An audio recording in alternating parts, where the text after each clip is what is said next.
Welcome to money management channel. Last வீடியோல நம்ம discuss பண்ண மாதிரி நிப்டி 50ல வந்து சேஞ்சஸ் இல்லாம தான் முடிஞ்சிருக்கு. எதிர்பார்த்த மாதிரி மார்க்கெட்ல வந்து எஃப்ஐஐ வந்து கண்டினியூவா பை பண்ணிக்கிட்டே தான் இருக்காங்க. நிப்டிக்கு நம்ம ஷார்ட் டைம்ல 23,800 வந்து ஒரு டார்கெட்டா இருக்கும். சோ இதுல வந்து பாத்தீங்க அப்படின்னா இதை பிரேக் பண்றதுல நிறைய டிஃபிகல்டிஸ் இருக்கும் டிஸ்கஸ் பண்ணோம். அதை பேஸ் பண்ணி தான் இப்ப மார்க்கெட் வந்து மூவ்மெண்ட் கொடுத்துட்டு இருக்கு. நிப்டி 50 பொறுத்த வரைக்கும் நேத்து பெரிய சேஞ்சஸ் இல்லாம வெறும் 10 பாயிண்ட் மட்டும் பிளஸ்ல கம்ப்ளீட் ஆயிருக்கு.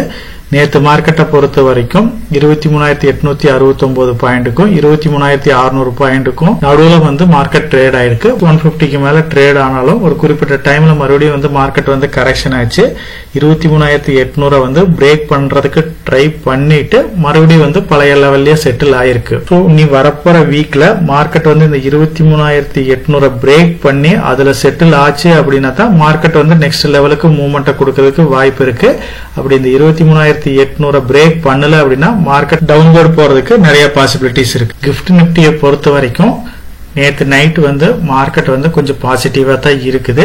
நியர்லி 23,700 பாயிண்ட்டுக்கு மேல ட்ரேட் ஆயிட்டு இருக்கு.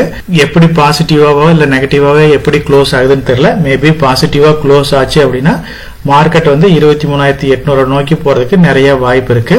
அப்படி நெகட்டிவா கிஃப்ட் நிப்டி க்ளோஸ் ஆச்சு அப்படின்னா மறுபடியும் வந்து டவுன்வர்ட் போறதுக்கு பாசிபிலிட்டிஸ் இருக்கு. யூஎஸ் டாலரை பொறுத்த வரைக்கும் நேற்று பெரிய சேஞ்சஸ் இல்ல. 85 ரூபாய் 70 காசு அந்த லெவல்ல தான் இருக்கு. சோ மார்க்கெட்டை பொறுத்த வரைக்கும் டாலர் சேஞ்சஸ் வந்து ரொம்ப கம்மியா தான் இருக்கு. ஓரளவுக்கு நியூட்ரலா தான் ட்ரேட் ஆயிட்டு இருக்கு. நம்ம எக்ஸ்போர்ட் பண்ண விதமா பாத்தீங்க அப்படின்னா எஃப்ஐஐ வந்து இப்ப பையிங் மோடுக்கு சேஞ்சஸ் ஆயிருக்காங்க. நேற்று மார்க்கெட்டை பொறுத்த வரைக்கும் 5,000 கோடிக்கு மேல எஃப்ஐஐ வந்து பை பண்ணிருக்காங்க. நம்ம டிஐ வந்து இந்த ஆப்பர்ச்சுனிட்டியை யூஸ் பண்ணி 2,700 கோடிக்கு மேல செல் பண்ணிருக்காங்க.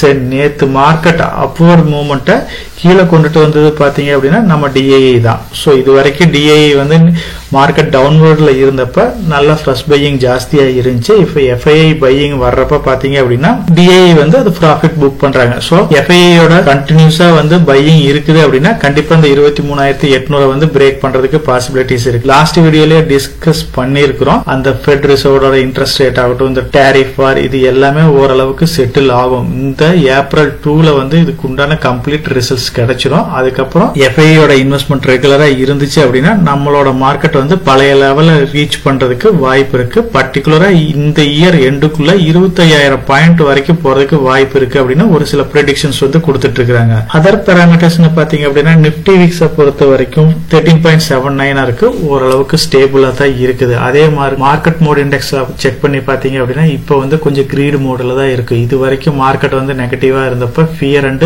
எக்ஸ்ட்ரீம் ஃபியர்ல இருந்துச்சு. அது எல்லாமே வந்து நல்ல ஒரு பையிங் ஆப்பர்ச்சுனிட்டியா தான் இருந்துச்சு. இப்ப வந்து பாத்தீங்க அப்படின்னா ரீசெண்டா மார்க்கெட் ஹைக் ஆக ஆக கிரீட் மோடுக்கு சேஞ்ச் ஆயிருக்கு. சோ மார்க்கெட்டை பொறுத்த வரைக்கும் நம்ம பையிங்ல கொஞ்சம் அவசரப்பட தேவையில்லை. கம்பெனியோட ரிசல்ட்ஸ் எல்லாம் கண்டினியூஸா வருது அப்படின்னா அதையெல்லாம் நம்ம நோட் பண்ணி பார்த்துட்டு எந்த கம்பெனி பெட்டரான ரிசல்ட்ஸ் இருக்கு, அதுக்கு ஃபியூச்சர் growth இருக்குன்னு பார்த்துட்டு இன்வெஸ்ட் பண்ணுங்க.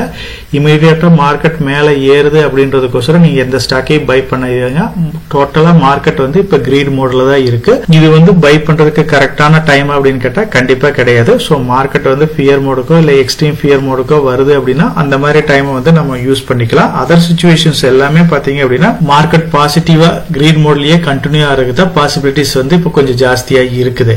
நிப்டி 50 பொறுத்த வரைக்கும் இதோட பிஏ வந்து 21 இருக்கு. சோ வேல்யூஷன் பிரகாரம் பாத்தீங்க அப்படின்னா அதர் கண்ட்ரி பிஏ செக் பண்றப்ப நம்மளோட மார்க்கெட் வந்து மறுபடியும் கொஞ்சம் ஹையா தான் இருக்கு. லாஸ்ட் மந்த்ல ஒரு 6% பக்கமா கரெக்ஷன் ஆன மார்க்கெட் மறுபடியும் இந்த மார்க்கெட் வந்து ஓரளவுக்கு அந்த 5% வந்து ரெக்கவர் பண்ணி எடுத்துருச்சு. அதனால மார்க்கெட் மறுபடியுமே நிப்டி 50 வந்து பிஇ வந்து 21 மாறி இருக்கு. அதர் கண்ட்ரி மார்க்கெட்டை கம்பேர் பண்றப்ப இது வந்து கொஞ்சம் காஸ்ட்லியா தான் இருக்கு.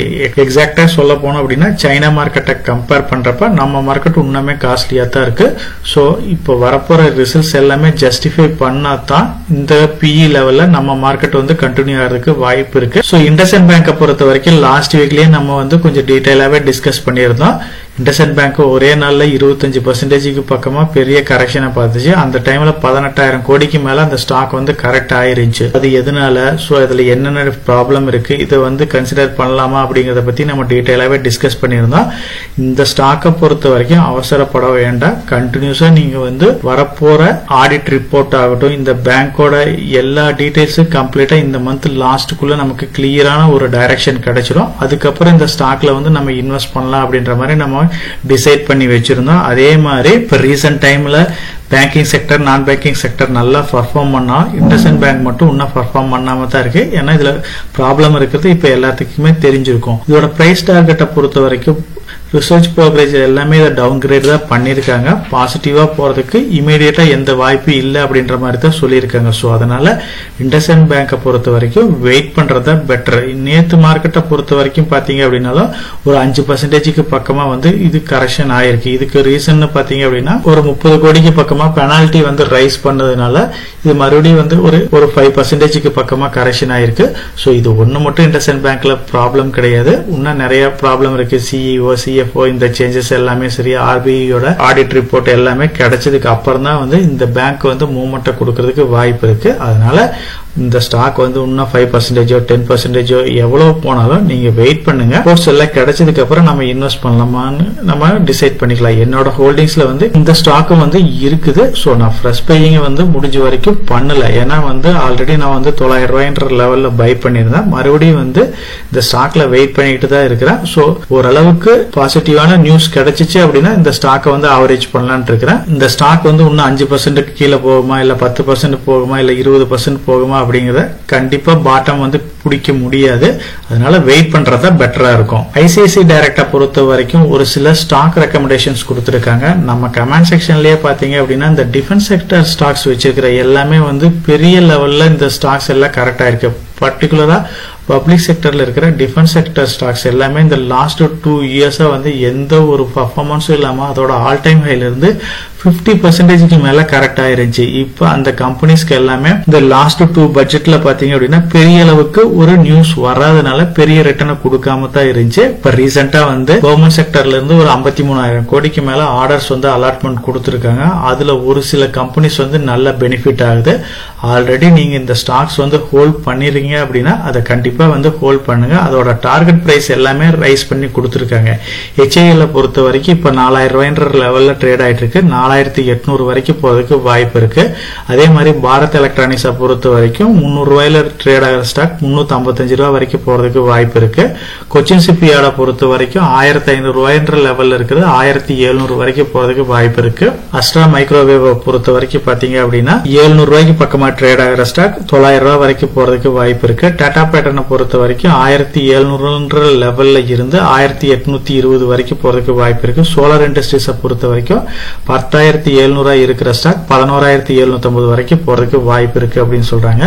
டிஃபென்ஸ் செக்டர் ஸ்டாக்ஸ் பொறுத்த வரைக்கும் எல்லா ஸ்டாக்குமே வந்து அதோட இண்டஸ்ட்ரி PE கம்பேர் பண்றப்ப ஓவர் வேல்யூஷன் ஸ்டாக்கா தான் இருக்கு. இது வந்து பாத்தீங்க அப்படின்னா 50% மேல கரெக்ட் ஆயிருந்தாலும் இந்த ஸ்டாக்ஸ் எல்லாமே வந்து ஒரு அட்ராக்டிவான பிரைஸ்ல இருக்குதா அப்படின்னு கேட்டீங்கன்னா கண்டிப்பா கிடையாது. எல்லாமே ஓவர் வேல்யூஷன் ஸ்டாக்கா தான் இருக்கு. இதோட டார்கெட்டை வந்து டெம்பரவரியா இப்ப இந்த ஆர்டர்ஸ் கிடைச்சதுனால இந்த ஸ்டாக்ஸ் எல்லாம் பெனிஃபிட் ஆகணும் ரைஸ் பண்ணிருக்காங்க. என்னோட பாயிண்ட் ஆஃப் வியூல என்னோட ஹோல்டிங்ஸ்லயும் சரி டிஃபென்ஸ் செக்டர் ஸ்டாக்ஸ் வந்து எதுவுமே கிடையாது.